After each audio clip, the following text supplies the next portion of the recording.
Good evening. This is my second stream of the day, and want to welcome everyone to the Making Star Wars show. My name is Jason Ward, and today I got some Star Wars scoops for you. I got some allergies going on. What else I got going on? Pretty much just that stuff.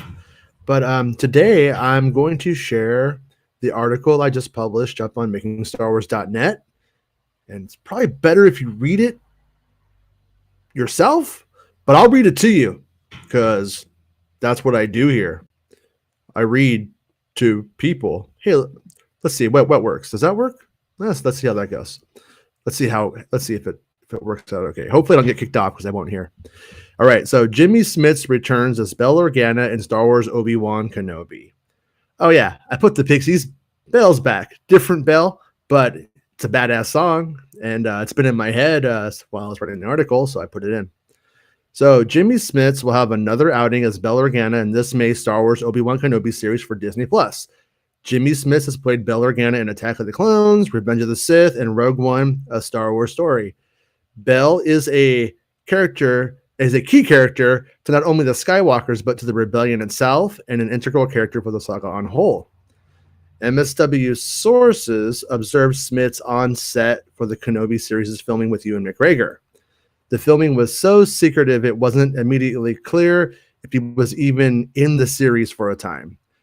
It is also why he has been left off the cast list. And I do this little caveat that merchandise for Kenobi series also has Mrs. Bail Organa in production for the coming year. That I saw some stuff today that he will be, and I believe the costume is new. So second, third, fourth, fifth tip off here. So it is happening, and the confirmations are coming from all over. Bail's back. So Bail Organa is significant because he is one of the only people in the galaxy who knows that Anakin Skywalker and Padme Amidala have living offspring. Bail also knows the whereabouts of Obi-Wan Kenobi and Yoda. So I find him to be a very fascinating character with a unique position in the galaxy. Not to mention, Jimmy Smits is fantastic in the part. My sources also believe Bria Organa is back as Bail Organa's wife and queen. It is inconclusive if Rebecca Jackson Mendoza is back in the role as Princess Leia's adoptive mother. The word of mouth has been affirmative for the character's return, but not for the casting itself. When I showed pictures to sources of Bria, they could see how it was the same character, but didn't really feel like it was a bullseye. And there was just some like kind of weirdness and uncertainty. So I honestly just kind of don't know. So I'm not saying that. I am saying though that Bria is in it. I don't know if it's the same actor. And she as a side note was more of a Australian pop star, I believe, and not really into acting very much, and I don't think has acted since then. So I think there's a really good chance she's been recast, but that's conjecture. Okay. We never really get to meet the people who raised Leia Organa. We glimpse Bail turn up at important meetings in the prequel films. Bail is most significant in Revenge of the Sith as he saves Obi-Wan, Yoda, and the children of the dying Padme Amidala. He agrees to take Leia as his adoptive daughter, and we glimpse Bail and Bria doting on the infant on a balcony on Alderaan. We have never seen them speak to one another on screen. And I wonder if this series will make it more impactful for the hardcore fans, like when Alderaan's blown up by the Death Star, because they died there, as far as we know. I'm pretty sure they died there. So this is likely the first time we will see Bail, during the dark times. And so we don't know what life was like for them. And I think this series is likely going to delve into that. I think that's a given, So that's not a promise from me or part of the scoop. That's conjecture on my part. But it's going to be fascinating to say the least. Star Wars is going to explore its own lore in a deep way on television, and I think that's spectacular. And then I say to make sure to subscribe to Making Star Wars on YouTube, this very channel. So please subscribe if you haven't, and like the video and all of that jazz. And it helps out a lot, So there's the article. There's the scoop. So yeah, what's up, chat? What's going on? How's it going, Nolan? So Yeah, Smits is doing double duty as Bell in both Kenobi and Andor this year. And that, I believe the Andor scoop was a Bespin Bulletin. So I think, once again, our little scoops are making little Force babies again, you know? They're different, but the same. So we got to be getting Leia. Yeah. Yeah, we're getting 10-year-old Luke and Leia. I mean, that's been out there. That's been around. So don't worry, that's going to happen. Thanks. Thank you for the first like. I appreciate one as much as the 5th one, which is normally what we get on this channel, about 5. I would like to grow the channel. It would be fun, you know?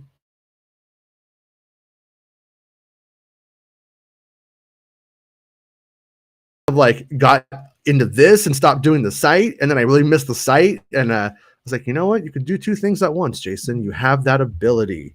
It's something that you can do, it turns out. So I'm trying.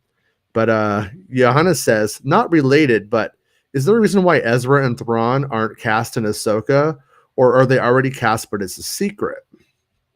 Yeah, well, there's been, it's like one of those things where maybe they haven't decided yet, and they are getting pretty close to the time that they have to, as far as I know. If it's going to start, they're going to start building stuff around these actors here pretty soon. So I would imagine that's like about to happen. But I usually don't really like doing casting stuff. Like once they start filming, that's where I do casting news, or once they're aboard. I broke Pedro Pascal as a Mandalorian. That's one of my favorite casting scoop ever, probably. And but that one, I broke it, and then he didn't show up for like ever, and so it was pretty weird, But he's putting lights in your Razor Crest. Oh, did you get that giant Razor Crest? That's like a couple $100 or whatever. That's pretty awesome. I want one.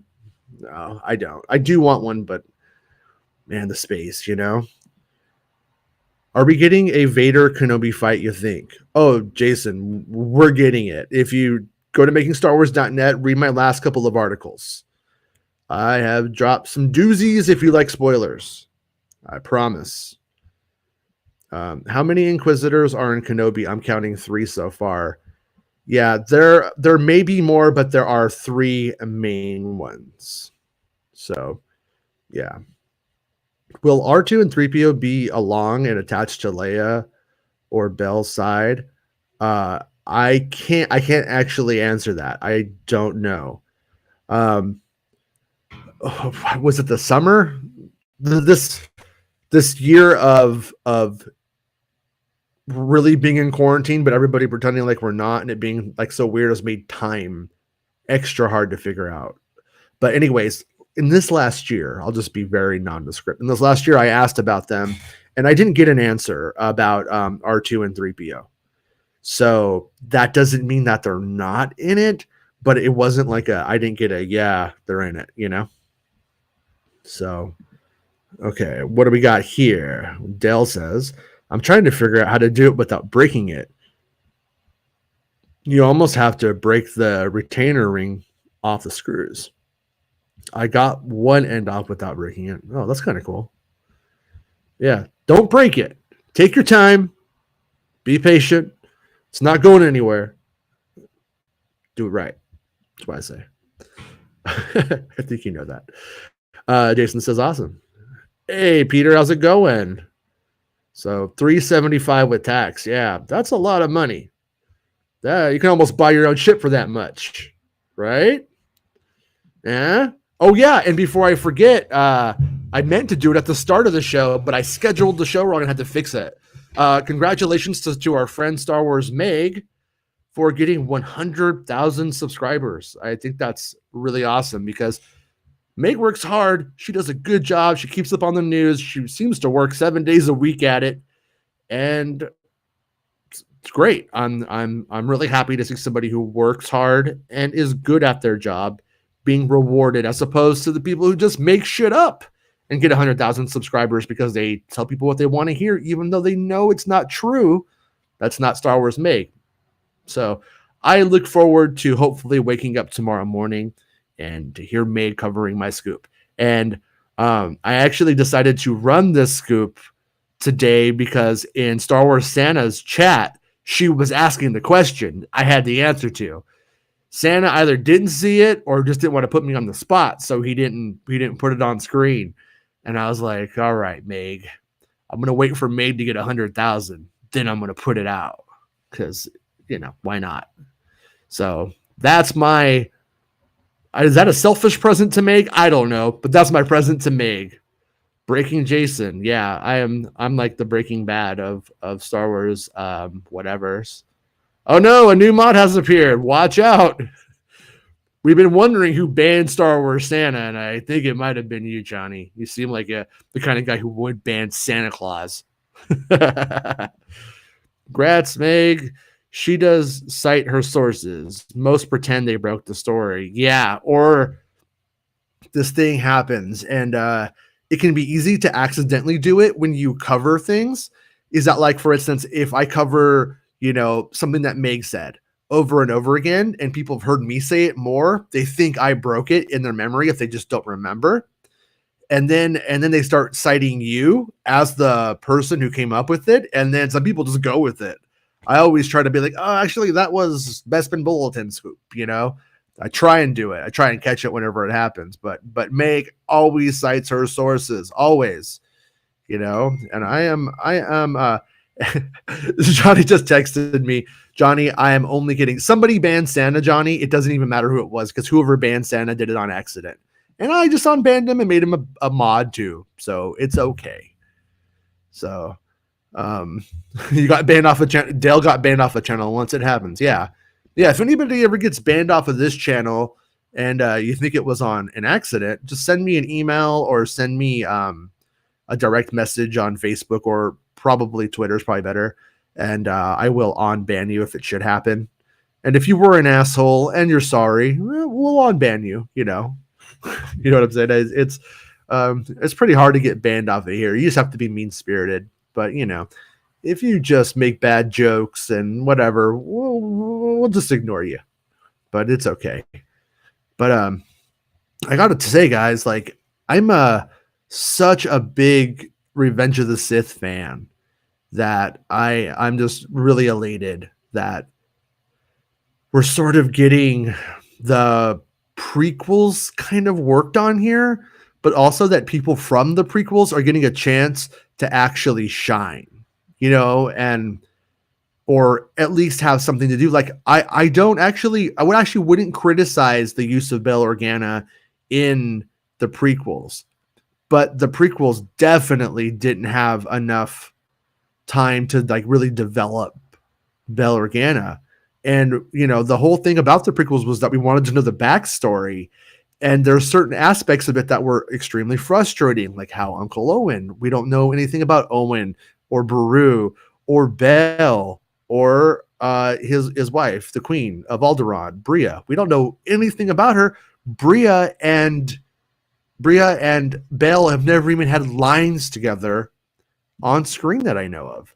So I just find that to be really, on one hand, like a kind of a head scratcher, but it makes sense. And, if George Lucas, it's like sometimes less is more with the dialogue. So in certain ways, I'm kind of glad that those scenes were sort of part of a more magical interlude, a montage with nice John Williams doing the heavy lifting on it. And I think it makes a huge difference. And I think that's probably, on one hand, why Revenge of the Sith is one of my favorite Star Wars movies, if not my favorite one. And but Bale's always like, when he shows up in like Rogue One, he's like, I trust her with my life. And you're like, okay, it's good. But it's also like, yeah, but I want to know what's Bail Organa doing right now? Like, what's up with Bell? What's he worried about? What's on his mind? Like, what's it like for this guy who's living a double life as a senator? And I also have the biological children of Darth Vader and Queen Amidala. I have one of them, and I know where the other guys are who have the other ones. Like that's all like super fascinating kind of storytelling right there. You know what I mean? So I am excited that we are going to have that developed, and that it were Bespin is probably the person. No shade to anyone, but Bespin is probably the person who I trust the most to report Star Wars news accurately. You know, he's the kind of person who's kind of like me, where you could want something to be true, but you don't let your want of wanting a scoop or your want of wanting to of a certain thing to happen to let that color your judgment. So if he says that he's in Cassian, then I think that's true, and I believe him. And so the idea that we're going to have Bail Organa kind of being filled out through all of these different television shows is super fascinating. Yeah, I keep wanting that Jar Jar announcement too. And I gotta be honest with you, I haven't heard Jar Jar's not in it, but the fact that Ahmed Best was able to come on my show to talk about his VR stage play, which is really rad, makes me think that he's not. You know what I mean? Like I just feel like even though it's two separate things, I just kind of feel like he would not be able to, because they kind of clamp down on who those people can talk to a lot. You know, when they're involved in Star Wars projects, like the idea of going. So that's what makes me think that's kind of the giveaway to me. But I would love to see Jar Jar brought back in. I would love to see Ahmed have the chance to play Jar Jar, not only by somebody who could write Jar Jar funny, but also with a writer who can give Jar Jar heart. You know, because that's kind of the that's where things are mismatched on the prequels for general audiences. Well, I could honestly, for years I've been consistent about this. I think he's great. Do I think Jar Jar needed to be edited to some extent? I think that's probably the case, and I think that would have helped Ahmed a lot. And so it's not the problem isn't Jar Jar. The problem was the edit. That's my take. And so I think in a lot of ways, you know, Jar Jar doesn't necessarily seem to fit into the story yet in a way that makes sense as far as I could tell. But it would have been great if he had been involved. And I would love for Jar Jar to become involved in this in some way. And I think Dave Filoni did a good job with them in the Clone Wars. And I think that there's a lot of extrapolation there. So, hey, it's my buddy Eric Denton. Why would the twins be in the show if Vader didn't know they exist until Empire Strikes Back? That's a good question. All in good time, I promise. But yeah, it'll make sense. You know, it will make sense. There's no, as far as I know, you're not going to see the show and go, God, that doesn't make any sense. Like it makes a lot of sense as far as I know. So yeah, but you know, it's going to be a hard life for old Kenobi, and I think one of the things that this show is going to change is I think that maybe we're going to just understand maybe the plight and the weight of that people are carrying post episode 3. And there is a good story there when you get down to it. I would even say a lot of the best parts of that story are simply implications in the prequels. And that's worked for me for years in a lot of ways. You're like, you know, you see Leia there with Bell, and you like, you know what's happening. Everybody gets dropped off, and you like, you know, and you're like at the end of Revenge of the Sith, I'm like, there it is, there it's all happening. Everything I ever wanted to see, I'm seeing it happen right now. That is so fascinating. But we never, in terms of the actual drama, get to explore any of that space. So yeah. Do we think we'll see the Death Star in any capacity in Kenobi? Yeah, I was wondering about that too, because I mean, it does seem like it's possible, but at the same time, like obviously Kenobi can't see it, but what if Kenobi learns something about it? What if Kenobi learns what they're attempting to do, but doesn't? You know, I could tell you Russia is considering doing this invasion right now, but it doesn't really tell you how to stop it. It doesn't really give you any ideas. Just a big weapon, kind of thing. And so, yeah, I think the story is super weird right now with Rogue One and Revenge of the Sith. But in Revenge of the Sith, we see that they're out there, and some time has probably gone by in that moment. It was supposed to be, I believe, the final moment, and it got shifted around because it just worked better in the edit. So it's supposed to be almost like it's later, but it's not clear. There's a lot of ambiguity, but you see like that the shape of the Death Star out there. Then we get to Rogue One, and it's way more built, and it doesn't work. The Geonosians have failed to make it. So in my head, and from what I understand, from what I've read in the books, I think it's been out there for like the vast majority of time. It just hasn't really worked until Rogue One. And once we get that weapons test that's successful in Rogue One, that's when it's on.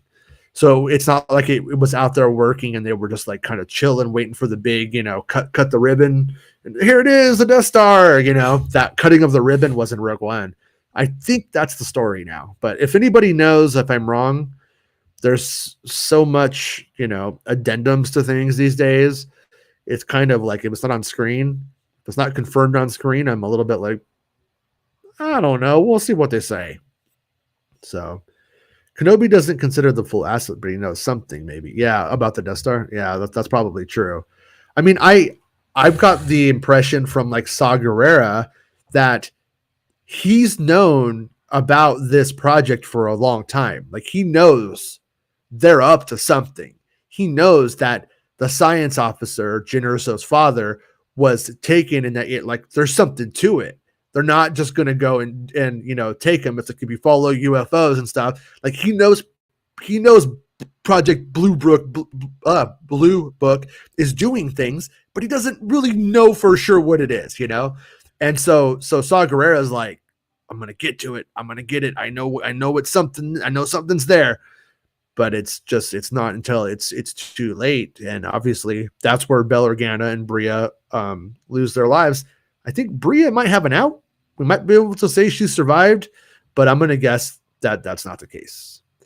There's also a rumor years ago that they filmed Jimmy Smits for the death for a re-release of A New Hope with Alderaan being destroyed. Like they filmed it, seemed like where they're going to cut to him, and then they decided not to like do that, to put him into A New Hope, and they decided we're not going to do it. Looking at it now, it's probably for the best because then they would be locked into a look that they can't really adhere to now. So in the end, it's for the best. But I'm curious if that ended up being true or not. And I've always wanted the opportunity to interview Jimmy Smits to ask him that because no one else is ever going to ask him that. Nobody else remembers rumors from Ain't It Cool News in 2000, 2002, 2003 or whatever it was, But one of these days, maybe if I run into Jet Lucas, that scum and villainy, he'll answer, Or if any of you run into him, ask him. Don't bother him, though. Of course, we see it under construction in Revenge of the Sith. Could that even be a flash forward in time? Yeah, that's kind of what I was addressing is how far is the flash forward in time? And, that one's kind of hard to say. I don't really like the concept that it's super far out because Vader looks different and Tarkin doesn't even look like he looks in Rogue One at all.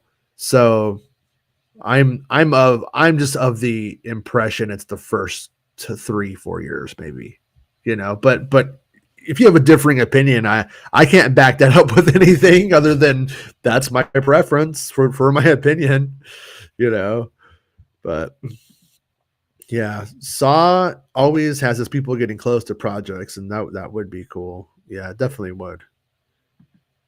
It definitely would. I mean, I from what I'm hearing about Star Wars Kenobi over the last years, I feel like this is the one where it's like, let's really seriously try and get this really, really right. And this is before I saw it even. My impression, like Boba Fett, was let's just make some really fun stuff. This will make it really fun. If it's fun or it wasn't for you, that's completely your opinion and up to you guys. But I get the impression that this is the one where it was like, we really got to take this deeply seriously. So yeah, there's concept art for Alderaan and the Art of Revenge of the Sith book, which is stunning, very different from what we saw. I hope some of that is revisited. I do not think you'll be upset. Wink, wink. Yeah, and then, hey, it's Mike Porter, dad joke king extraordinaire. So we need some Jimmy Smits jokes in here, Mike Porter. Come on, you can do it, Mike. You're on the spot, Mike. We're waiting for the Jimmy Smits jokes. Where are they at, man? Poor Mike Porter, put on the spot like that. But yeah, I mean, but anyways, it's looking very, very good for the show. I saw some toys and stuff that are coming out in the near future, and I need it. I need save your money. Save your money. You're going to if you buy stuff still, if you're still a Star Wars consumer, actually, Mike, my original headline was TV lawyer Jimmy Smits returns as Bail Organa. And I thought, you know what? He's been playing Bail Organa for since 2001. I was like, it's not fair to do that to him. So I took that off. But that was my dream one. My dream headline was TV lawyer, because it was a good show for the time. I don't know if it holds up now. I haven't watched it, but his performance is great. I think he won an Emmy for it, maybe even a few. But yeah, but I mean, I would love I would love for them to get Jimmy Smits and all of this stuff. And yeah, Jimmy Smits is terminally 30. Yes, he is. Lucky bastard.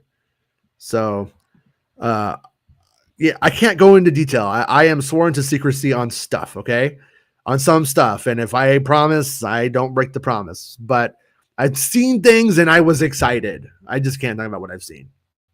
So, but yeah, it's going to be, there's some neat stuff coming down the road, and some Boba stuff coming down the road. I think that people are going to like too, believe it or not.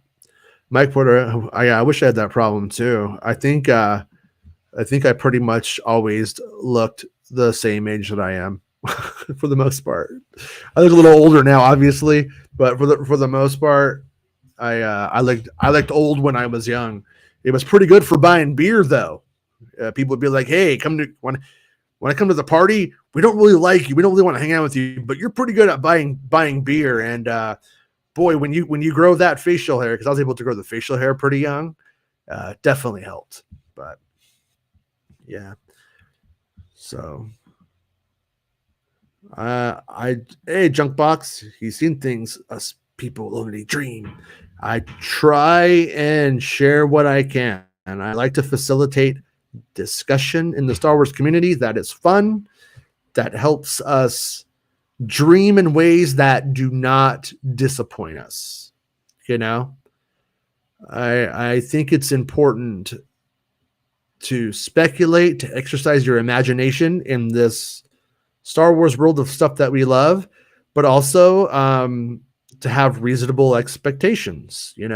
That's kind of how I look at it. That's why I appreciate spoilers.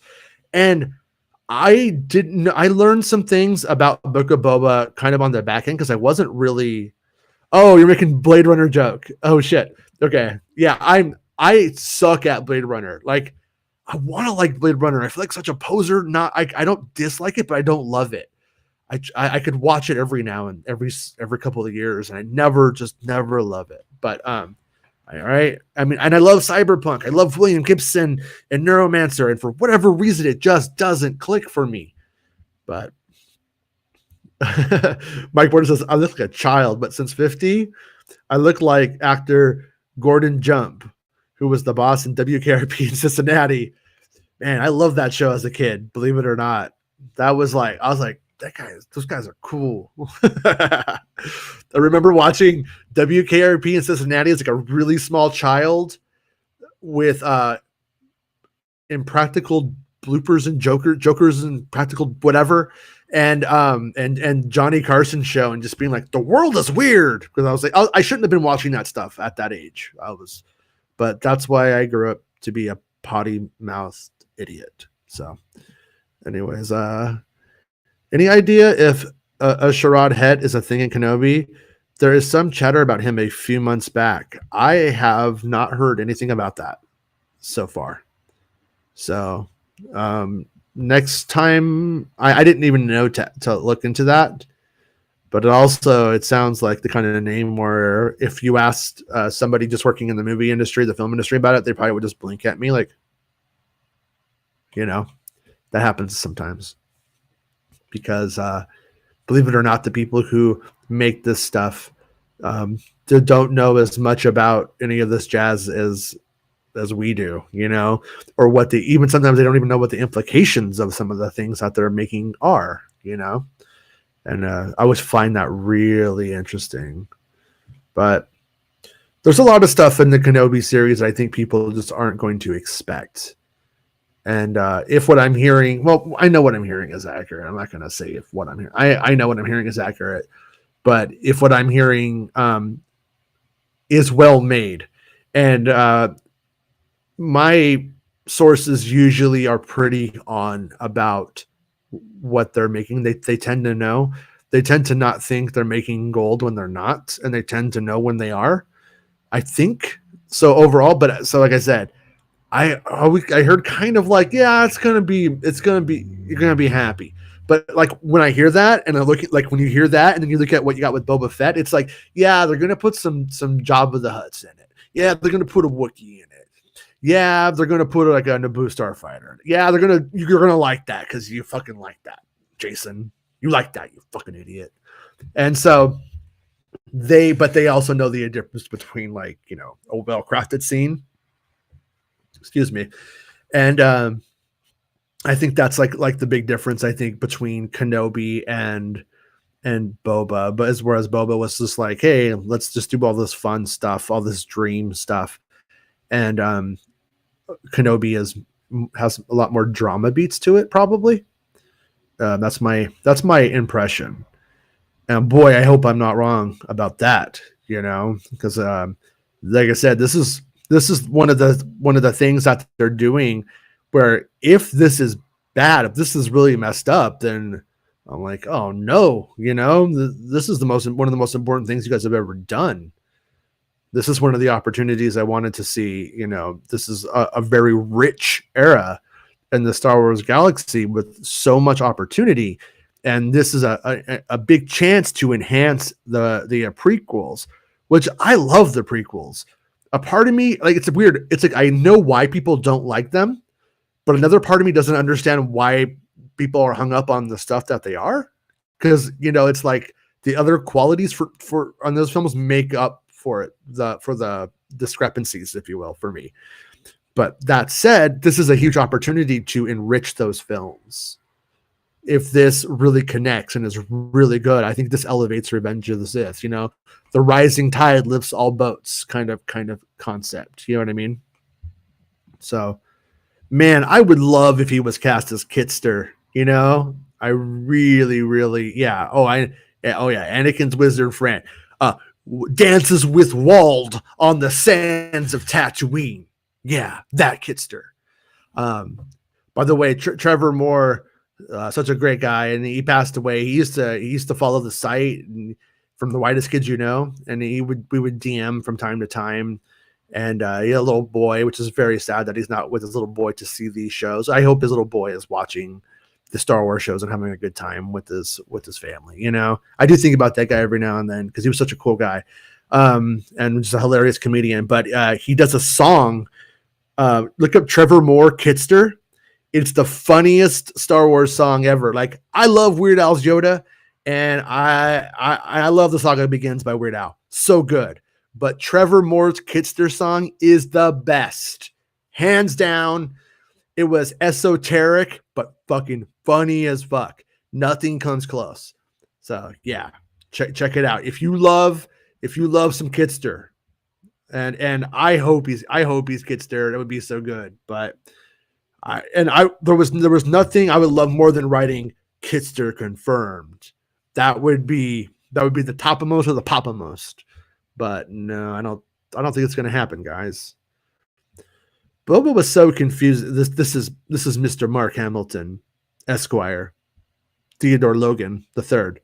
Boba was so confusing because one episode would look fantastic, and the next would look like TV. No consistency, except that unfortunately, Robert Rodriguez's episodes seem to be the TV-looking episodes. Yeah, it's definitely a bit of a head scratcher. You know, I could definitely like sometimes I think about like what their headspace may have been like. And, you know, this is in the middle of the pandemic. They think that they're going to be shut down constantly. And the more they film, the more they're likely going to get to finish this project someday. And I could understand with Disney and how Disney has been with Star Wars over the years. If you don't get filming and it just sits there, they might just go, you know what? You know, we're just going to throw this away. We're going to go in a different direction, you know? And so I could definitely see wanting to get that in there. And in my head, I just feel like that's probably why it came out that way. But then I also got to say, like I was saying on the show today, I watched Robert Rodriguez's movies recently. And I even watched The Professional, Leon, different director, Luc Besson. And it doesn't hold up. I mean, not for me. At the time, I loved that movie.